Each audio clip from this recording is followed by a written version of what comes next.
Talks, where there's endless debates and entertainment, hosted by Lucas and Taj, who will excite you about the latest and the recent.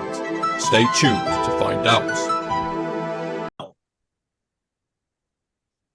Hello, my name is Lucas, and I am joined by Taj, and we are your hosts for today's podcast. And in today's podcast, we will be talking about the value of masculinity and what makes a man. What makes a man, Taj? What makes a man? Well, simply heartbreak, decision, and most important, masculinity. Masculinity. Things that make you into a man. Yes, true. And as well, Andrew Tate talks about stoicism. He talks about that you have to control your feelings and your emotions, and so that your emotions don't overwhelm you, and that you don't end up going crazy and do something that you shouldn't supposed to do. Some men who are not actually men go out and hurt others because they can't control their emotions, which is very, very sad. And Andrew Tate is very, very popular among young people because he's talking about he's also talking about and exposing about the matrix, and that it's not letting you get out in the world and make more money, isn't it? This idea of the matrix, Taj. Do you think that, how dangerous do you think the matrix is? Really dangerous. It controls you. Really bad. It's very dangerous. See it all the time. The way dangerous makes you feel like you're less of a person every day. And you're doing the same thing again, going to work, coming home, getting the money, and the beat and the beat and the beat. It's just mental how it's just plain. Yes, indeed, the matrix is very, very dangerous, and they talk very, very dangerous. And Andrew Tate also talk, and the reason why he's so popular, also, I would add, is that he's also telling young people and inspiring young people to become men. He's inspiring these young boys to become men and to become the best versions of themselves, to become strong, to become stoic, and become the best versions of themselves and make lots of money, if you see what I mean. I see what I mean. I mean, yeah, I've always seen myself in this version of a man, you know, with muscles and evidence to be best person nowadays. But nowadays, nobody actually really does that anymore. It's ridiculous. Everybody just thinks they're better doing their own thing or act like an idiot. True. Very true.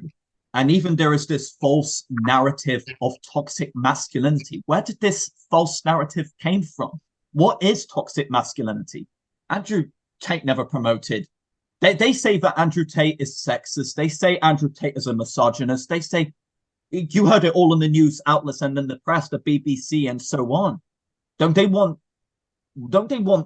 boys to become men? Are they against masculinity? Andrew Tate says that we as men should look after women, we should provide and care for them, we should control our feelings, our emotions, and we need to stay fit and healthy.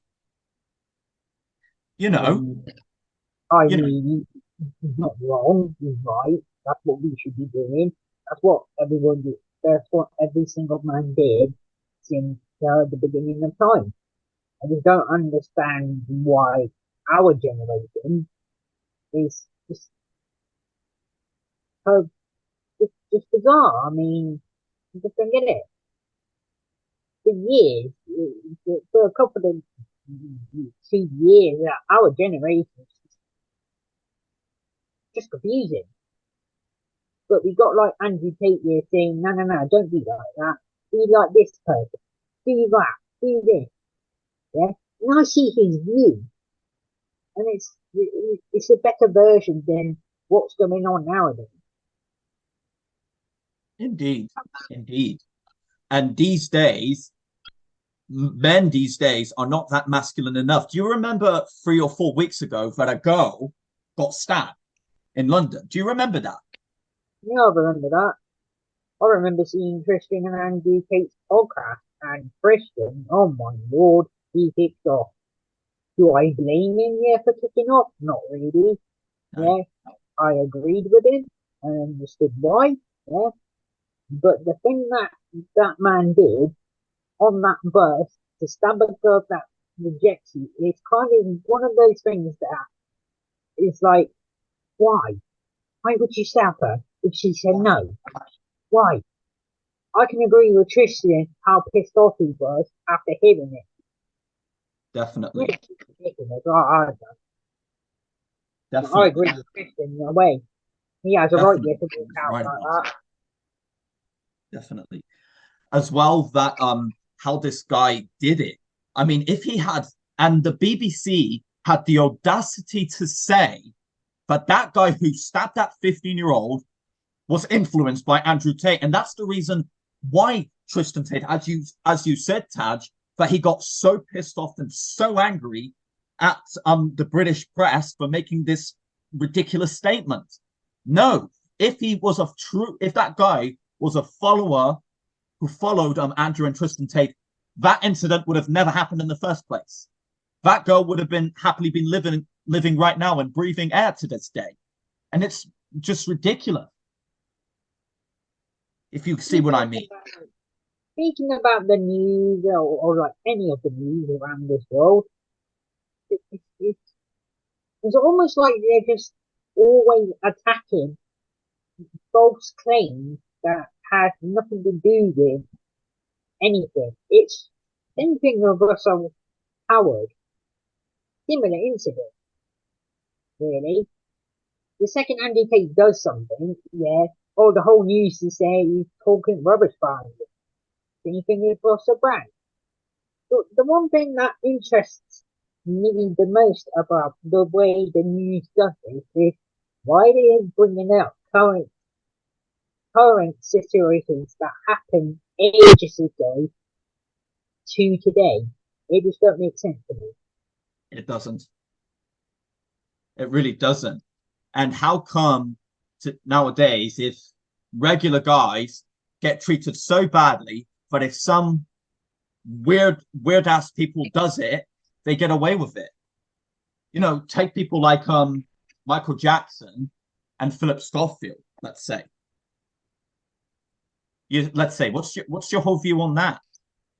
Michael Jackson was a really respectable singer, good career. He did everything right. It was just that one time where a child was in his bedroom and Michael noticed, didn't really do anything really. He just noticed that there was a child who followed him into his room. I'm guaranteeing that child was probably sleeping or probably playing or doing something. And Michael was just, trying to be like a bit of a reasonable adult and just look after him properly and let, look after him like a real person would do. Yeah. But but next thing happened to Michael was that there were police in him and the mother of that child saying that, oh, I think you have touched my son inappropriately. And Michael Jackson proved that he didn't do anything in court. Yes, he was found not guilty of grooming that kid. Not guilty in the courtroom.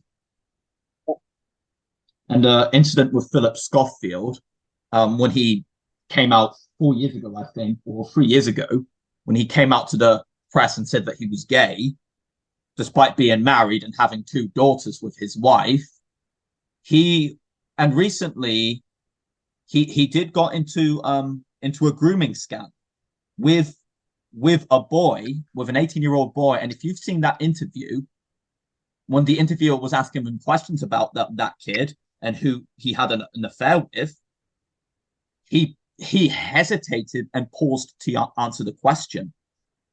He was scoffing and couldn't and was he looked as if he was ashamed. He looked as if he knew that he was caught and that he knew what he did was wrong.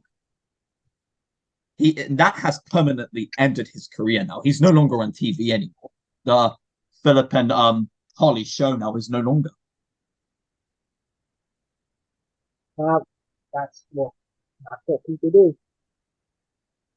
They won't admit to the crimes that they do, and they just hide off. Mm-hmm. Andrew Tate and Tristan Tate are two remarkable men in this world, and the reason why they are here is because there's a lot of madness in this world, you see. And if it wasn't for them, then I probably wouldn't be going to the gym by now. I probably would have not tried to become the best version of myself, or they helped millions and millions of young boys, millions of guys in this world. The evidence is right in front of you every time you go on social media. I mean, it's like, wow, really has changed a lot. Definitely. And the university is like one of the best things that you can do. You can, even if you're a beginner or a professional, it will still help you to invest, sell, and make more money. And it's proven. Some YouTubers have done it. Some people have done it in real life, and they've made really good profit out of the real world. Definitely, for sure. Definitely, for sure, and that is inspiring and amazing that they have done. And there are people who dislike Andrew Tate, and there are people who like Andrew Tate. You know, Taj, and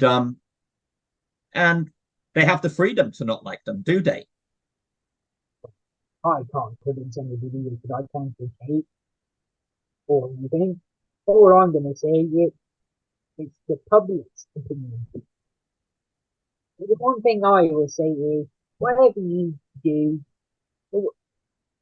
whoever you follow, just make sure you know the facts first before you judge someone.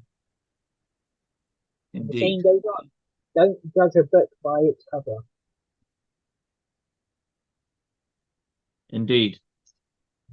Thank you for watching today's podcast, and stay tuned for more.